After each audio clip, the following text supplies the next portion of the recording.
எல்லாருக்கும் வணக்கம். Welcome back to our channel simply Sophie. இது வந்து இன்னொரு அனதர் vlogன்னு சொல்லலாம். இது வந்து 100th day of Simon and இதோட என்னோட பையன் வந்து பிறந்து 100 டேஸ் ஆயிருக்கு.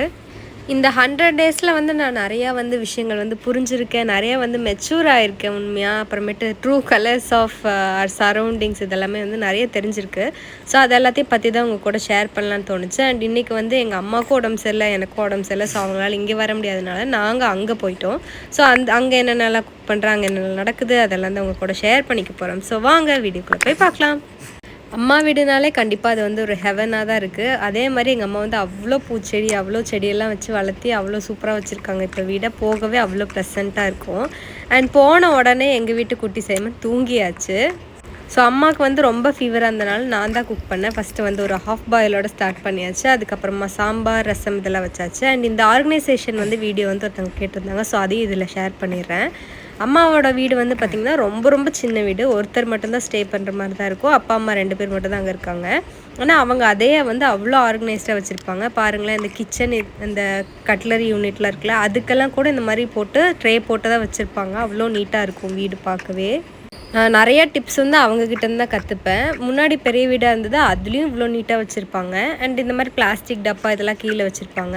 அண்ட் இந்த மாதிரி பிளாஸ்டிக்காரங்க கிட்ட வந்து வாங்குவோம் இல்லை, சும்மா இந்த டப்பாலாம் வந்து பார்த்திங்கன்னா வெறும் 5 ரூபாய்க்கு வாங்கினது தான். அது இன்னுமே சேவ் பண்ணி வச்சுருக்காங்க. எல்லாமே வந்து அடிக்கடி எடுத்து வாஷ் பண்ணிடுவாங்க மந்த்லி ஒன்ஸ். அதனால எல்லாமே நீட் அண்ட் க்ளீனாக இருக்கும் எப்போவுமே. ஒன்றில் வந்து வரமிளகா, ஒன்றில் புளி போட்டு வச்சுருப்பாங்க. அண்ட் இந்த ஜார் பாருங்கள், இது வந்து மீஷோவில் தான் வாங்கியிருந்தோம். ஃபஸ்ட்டு நான் ஒரு ஜார் வந்து காட்டியிருப்பேன் வீடியோஸில், அது வந்து உடஞ்சிருச்சு. ஸோ அதனால் இது வந்து வாங்கியிருந்தாங்க. இது வந்து ₹350. சும்மா அந்த விசில்லாம் கூட அப்படியெல்லாம் போட்டு வைக்க மாட்டாங்க, அதை கூட ஆர்கனைஸ்டாக தான் வைப்பாங்க. அண்ட் இந்த ஜார் வந்து நான் எங்கள் வீட்லேயே காட்டியிருப்பேன். இது 4 வந்து ₹99. இந்த ஆயிலெலாம் வந்து பார்த்திங்கன்னா பெருசில் வந்து ஃபுல்லாக வச்சுருப்பாங்க. இது வந்து ஹேண்டியே வேணுங்கிறதுக்கு கொஞ்சம், அப்புறம் நல்லெண்ணெய் அந்த மாதிரி தனித்தனியாக வச்சுருப்பாங்க. அண்ட் இந்த பாருங்கள், அஞ்சரை பெட்டி, இதெல்லாம் அந்த காலத்தில் வாங்கின ஸ்டீல் தான். என்ன கேட்டால் பிளாஸ்டிக்கு, அதுக்கப்புறம் இந்த கண்ணாடியெலாம் வாங்குறதுக்கு இந்த மாதிரி ஸ்டீல் ஜார்ஸ் வாங்கிக்கிட்டிங்கன்னா ரொம்ப வருஷத்துக்கு வரும். இது எல்லாமே வந்து எப்போவுமே இருக்குது எங்கள் வீட்டில். அண்ட் இது எல்லாமே நாங்கள் எழுதியெல்லாம் வைக்க மாட்டோம், பார்த்தாலே தெரியும் எது என்னென்னு. ஃபஸ்ட் ரேக் ஃபுல்லாக அந்த டீ தூள், சோடா உப்பு அதெல்லாம் இருக்கும். செகண்டில் வந்து மசாலா, அண்ட் தேர்டில் வந்து பயிர் வகையெல்லாம் போட்டு வச்சுருப்பாங்க. அண்ட் மேலே வந்து இந்த ஸ்டாண்டு பாருங்களேன், இது வந்து பிளேட் ஸ்டாண்டு. இது வந்து டிமார்ட்டில் தான் வாங்கினோம் 250க்கு.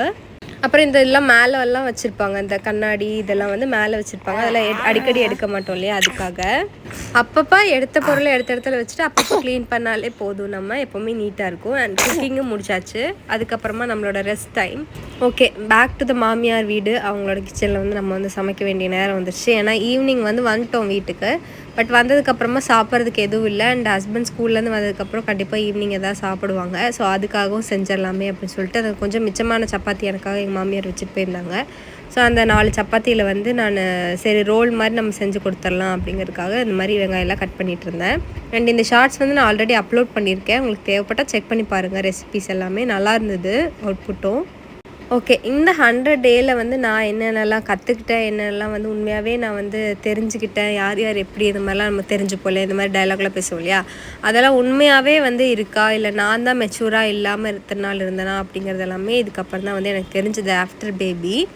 ஏன் அப்படி நான் சொல்லிடுறேன், ஏன்னா நம்ம வந்து ஆஃப்டர் பேபி அப்படின்னா தான் வந்து நம்மளும் வந்து ஒரு மாம் ஆயிரும், நம்ம ஒரு பேரண்ட் ஆகிட்டோம் அப்படிங்கிறதுக்காக எல்லாமே மாறிடணும் அப்படின்னு நம்ம வந்து எதிர்பார்க்குறாங்க நம்மக்கிட்ட இருந்து. ஆனால் அது வந்து உண்மை கிடையாது. நம்ம வந்து இன்னுமே வந்து நம்மளுமே ஒரு குழந்த மாதிரி தான். ஆக்சுவலி நம்ம குழந்தை பிறந்துருச்சு அப்படின்னா உடனே நம்ம வந்து பெரியவங்களாயிட்டோம், நம்மளோட வேலையெல்லாம் நம்ம தான் பார்க்கணும், அந்த மாதிரி எல்லாம் சொல்கிறாங்க இல்லையா, அதெல்லாமே வந்து உண்மை கிடையாது உண்மையிலே. இப்போ வந்து பேபி பிறந்துருச்சு, நீ வந்து ஒரு தாய் ஆகிட்ட, அதனால நீ தான் வந்து எல்லாமே பார்த்துக்கணும், எல்லாத்தையும் நீ தான் சாக்ரிஃபைஸ் பண்ணணும் அப்படின்லாம் வந்து சொல்லுவாங்க. பட் வந்து அது உண்மை இல்லை. உண்மையாக சொல்லணும்னா நம்மளால் அதை பண்ணவும் முடியாது. இப்போ நமக்கே வந்து ஸ்டிச்சஸ் போட்டிருப்பாங்க, நமக்கு வந்து அவ்வளோ வேலை வந்து நம்மளால் செய்ய முடியாது. முன்னாடி மாதிரி ப்ரெக்னெண்ட்டாக அந்த டைமில் கூட வந்து முடியவே இல்லைனா கூட நம்ம ஏனோ தானோ ஏதோ ஒரு வேலையெல்லாம் நம்ம செஞ்சுருப்போம். ஆனால் வந்து ஆஃப்டர் பேபி அப்படிங்கிறப்ப நம்மளால் வந்து எதுவுமே பண்ண முடியாது. அது வந்து ஒரு நார்மல் டெலிவரியாக இருந்தாலும் சரி, இல்லை வந்து சி செக்ஷனாக இருந்தாலுமே சரி, யாருனாலையுமே அவ்வளோ வேலையெல்லாம் செய்யவே முடியாது. ஆனால் எல்லாருமே என்ன நினைக்கிறாங்க அப்படின்னா, நம்ம வந்து குழந்தை பிறந்துருச்சு அவ்வளோதான், அந்த குழந்தைங்களுக்கு நார்மல் டெலிவரி தானே, அப்போ நீ எல்லா வேலையும் செஞ்சிடலாம் தானே அப்படிங்கிற மாதிரி வந்து யோசிப்பாங்க. ஆனால் நமக்கும் முடியாது, நம்மளால் எந்திரிக்கவே முடியாது அப்படிங்கிற விஷயம்லாம் வந்து நிறைய பேருக்கு புரியறதே இல்லை. ஈவன் தான் உங்களோட ஹஸ்பண்டுக்குமே அது வந்து நிறைய டைம் புரியாது. ஆல்ரெடி வந்து பார்த்திங்கன்னா நம்ம வந்து ஒரு போஸ்ட்மார்ட்டம் டிப்ரெஷனில் வந்து இருப்போம். அது வந்து ஒன்றும் இல்லை, என்னென்னா நம்ம நினைக்கிறத வந்து யாருமே நமக்காக பண்ணவே மாட்டாங்க. நமக்கு வந்து அந்த இடத்துல வந்து ஒரு தண்ணி தேவைப்படும், நம்மளால் அதை எந்திரிச்சு எடுக்கக்கூட முடியாது.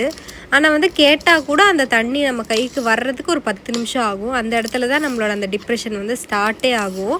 ஆனால் அதை வந்து நிறைய பேத்துக்கு புரியறதில்ல. நம்மளோட மைண்டில் வந்து பார்த்திங்கன்னா நிறைய தாட்ஸ் வந்து ஓடிக்கிட்டே இருக்கும். ஆக்சுவலாக நம்ம வந்து வீடை க்ளீன் பண்ணவே இல்லையே, இப்படியே கிடக்குது, வீடு இப்படியே இருக்கே, நம்மளால் எந்திரிக்கவே முடியலையே, பேபி வேறு அழுதுகிட்டே இருப்பாங்க, பால் கொடுத்துக்கிட்டே இருக்கணும், நமக்கு வந்து உடம்பும் சரியில்லாமல் இருக்கும், நம்மளால் எந்திரிச்சு உட்கார்றதுக்கே வந்து கொஞ்சம் நேரம் வந்து ஆகும். இது எல்லாமே நம்ம மைண்டில் வந்து அப்படியே ஓடிக்கிட்டே தான் இருக்கும். அண்ட் வந்து நம்மளோட பாடி வந்து வெயிட் லாஸ் ஆகிருக்கும். நம்ம வந்து முன்னாடி இந்த மாதிரி நம்மளால் இருக்க முடியாது, நம்மளால் பேசி சிரிக்க முடியாது, அந்த மாதிரிலாம் இருக்கும். ஒரு நல்லா சிரித்தோம் அப்படின்னாலே நமக்கு வந்து வலிக்க ஆரம்பிக்கும் ஸ்டிச்சஸ் எல்லாம். ஆனால் அந்த விஷயம் கூட நிறைய பேத்துக்கு புரியறதே கிடையாது. ஒரு நாள் நைட்டே வந்து பார்த்திங்கன்னா நம்ம வந்து சில டைம் இப்போ நியூ பார்னெல்லாம் இருக்காங்க அப்படின்னா 10 டைம்ஸ் 12 டைம்ஸ் 20 டைம்ஸ்லாம் கூட நாளாக எழுந்திரிச்சிருக்கேன். ஆனால் வந்து நம்ம பக்கத்தில் வந்து யாருமே இல்லாத மாதிரி இருக்கும். இதே அம்மா வீட்டில் வந்து நமக்கு தெரிவிக்காது ஆக்சுவலாக. ஏன்னா எங்கள் வீட்டில் வந்து பார்த்திங்கன்னா எங்கள் அப்பா அம்மா வந்து பிரிச்சுப்பாங்க. ஒரு டைம் அவங்க அம்மா எந்திரிப்பாங்க, ஒரு டைம் அப்பா எந்திரிப்பாங்க. என்னோடய டியூட்டி வந்து பார்த்திங்கன்னா ஃபீட் பண்ணுறது மட்டும்தான் இருக்கும். வேறு எந்த டியூட்டியுமே அந்த இடத்துல இருக்காது. எல்லாம் அவங்களே பண்ணுவாங்க, நம்மளும் ரெஸ்ட் எடுக்கிற மாதிரி இருக்கும். பட் இங்கே மாமியார் வீட்டுக்கு வந்ததுக்கப்புறம் பார்த்திங்கன்னா பேபியும் நம்ம தான் பார்த்துக்கணும், நம்ம தான் ஃபீடும் பண்ணணும், நம்ம தான் நமக்கான மாத்திரை டேப்லெட்ஸ் எல்லாமே நம்மளே தான் எடுத்து சாப்பிட்டுக்கிற மாதிரி இருக்கும். இதே அம்மா வீடு இருந்தால் அவங்க எடுத்து தந்துவாங்க இல்லையா, அந்த மாதிரி இருக்கும். நான் யாரையும் குறை சொல்லணும் அப்படிங்கிறதுக்காக சொல்லலை. ஏன் இந்த மாதிரி ஒரு மென்டாலிட்டியில் எல்லா ஆம்பளைங்களுமே இருக்காங்க, எல்லா இன்லாஸ் வீடுமே இப்படி இருக்காங்க அப்படிங்கிறது வந்து எனக்கு தெரியல. உண்மை என்னென்னா சில ரீல்ஸ்லேயோ சில வீடியோஸ்லேயோ வந்து யாராவது ஒரு ஹஸ்பண்ட் வந்து யாராவது ஒரு ஒய்ஃபை வந்து தாங்கிறத பார்த்தாலே நமக்கு வந்து அவ்வளோ வயிற்றெரிச்சலாக இருக்குது. இப்போ வந்து நம்ம ரெக்கவர் ஆகிட்டோம், அதனால நம்ம வந்து நம்மளை வந்து ஹீல் பண்ணிக்கிறதுக்கு நம்மளாக தான் இது பண்ணிக்க வேண்டியதாக இருக்குது. ஆனால் அப்போ கூட இப்போ நம்மளோட ஃபஸ்ட்டு ஸ்டார்டிங் ஸ்டேஜில் வந்து அந்த பேபி பிறந்தப்போ நம்மளை வந்து யார் எப்படி பார்த்துக்கிட்டாங்க அந்த விஷயம் எல்லாமே வந்து இப்போ வரைக்குமே நமக்கு வந்து மைண்டில் இருந்துகிட்டு தான் இருக்கும். வந்து சொல்லுவாங்கள்ல, பொண்ணுங்களுக்கு வந்து பார்த்திங்கன்னா அவங்களோட ப்ரெக்னென்சி டைம்லேயும் போஸ்ட்மார்ட்டம் டைம்லேயும் வந்து யார் எப்படி பார்த்துக்கிட்டாங்கிறது வந்து என்றைக்குமே மறக்காது அப்படிங்கிறதெல்லாம் வந்து சொல்லுவாங்களா. அது வந்து உண்மை தான். அந்த டைமில் நம்மளை யாராவது சின்னதாக ஹர்ட் பண்ணியிருந்தாங்க அப்படின்னா கூட இப்போ அவங்க ஃபேஸை பார்த்தாலே நமக்கு அதுதான் ஞாபகம் வருது. இப்போ ப்ரெக்னென்சி டைமில் பண்ணியிருந்தாங்கன்னா கூட அது பெருசாக வந்து தெரியாது, நம்ம வந்து அவ்வளோ ஒன்றும் நம்ம சிக்காலாக இருந்திருக்க மாட்டோம். ஸோ அந்த டைம் வந்து நம்ம அதை மறந்துருப்போம். பட் அந்த போஸ்ட்மார்ட்டம் டைமில் வந்து எதாவது பண்ணிட்டாங்க அப்படின்னா அதை வந்து என்றைக்குமே மறக்கவே முடியறதே இல்லை. சின்ன விஷயமாக தான் இருக்கும், ஆனால் வந்து அது நமக்குள்ளே வந்து ஒரு பெரிய இம்பேக்ட் வந்து ஏற்படுத்திட்டு போயிருக்கோம். உண்மை என்னென்னா இந்த மாதிரி பெரிய டிப்ரெஷன்லேருந்து நம்ம வெளியே கொண்டு வரதே நம்மளோட ஃப்ரெண்ட்ஸாக தான் இருப்பாங்க. ஏன்னா அவங்களுக்கும் நம்மள மாதிரி கஷ்டம் இருந்திருக்கலாம். ஸோ அதெல்லாம் ஷேர் பண்ணால் மட்டும்தான் அது எல்லாமே தீரும் அப்படின்லாம் சொல்கிறாங்களா, அது எல்லாமே உண்மை தான். ஆக்சுவலாக ஒவ்வொருத்தர் கூட ஷேர் பண்ணிக்கிறப்போ வந்து பார்த்திங்கன்னா அவங்களோட இதெல்லாம் கேட்குறப்போ நம்மளே பரவாயில்ல போல் இந்த அளவுக்கு இருக்கோம் அப்படிங்கிற அளவுக்கெல்லாம் தோணுரும். நீங்கள் வந்து உங்களுக்கு வந்து ஷேர் பண்ணுறதுக்கு இல்லை இந்த வீடியோ பார்த்ததுக்கப்புறம் உங்களோட டிப்ரெஷன் இது அதிகமாகிடுச்சு அதெல்லாம் தோணிடுச்சு அப்படின்னா கண்டிப்பாக கமெண்ட்டில் சொல்லுங்கள், நான் உங்களுக்கு கண்டிப்பாக ரிப்ளை பண்ணுவேன். ஓகே, வேறு வீடியோவில் வந்து பேசிக்கலாம். இது மேலே பேசினா எனக்கும் டிப்ரெஷன் ஆயிரும், உங்களுக்கும் டிப்ரெஷனில் நான் கொண்டு போய் விட்டுருவேன். ஓகே, நைட்டுக்கு வந்து நான் பார்த்திங்கன்னா சிக்கன் தான் செஞ்சுருந்தோம். ஏன்னா எங்கள் வீட்டில் வந்து எல்லாருக்கும் கோல்டாக இருந்துச்சு. ஸோ அதனால் சிக்கன் வாங்கி செஞ்சுருந்தேன். அதுவும் எனக்கு தான் கோல்டு, ஆனால் செய்கிறதே நான் தான். இதுதான் வந்து பெண்களோட நிலமைன்னு நினைக்கிறேன். நைட்டுக்கு வந்து இதில் வந்து சீஸ்லாம் போட்டு பண்ணியிருந்தேன். இதுவுமே நான் ஷார்ட்ஸ் வந்து ஷேர் பண்ணுறேன், கண்டிப்பாக செக் பண்ணி பாருங்கள். அண்ட் எல்லாமே சூப்பராக வந்திருந்தது. அண்ட் எல்லா வேலையும் முடிச்சுட்டு மறுபடியும் பேபி கூட உட்காந்து நம்ம பார்க்க வேண்டியது தான். ஸோ இந்த மாதிரி எத்தனை பேர்த்து லைஃப்பில் வந்து இருக்குது அப்படிங்கிறத வந்து கமெண்ட்டில் சொல்லுங்கள். தேங்க்ஸ் ஃபார் வாட்சிங். டாட்டா. மறக்காமல் சப்ஸ்கிரைப் பண்ணிடுங்க.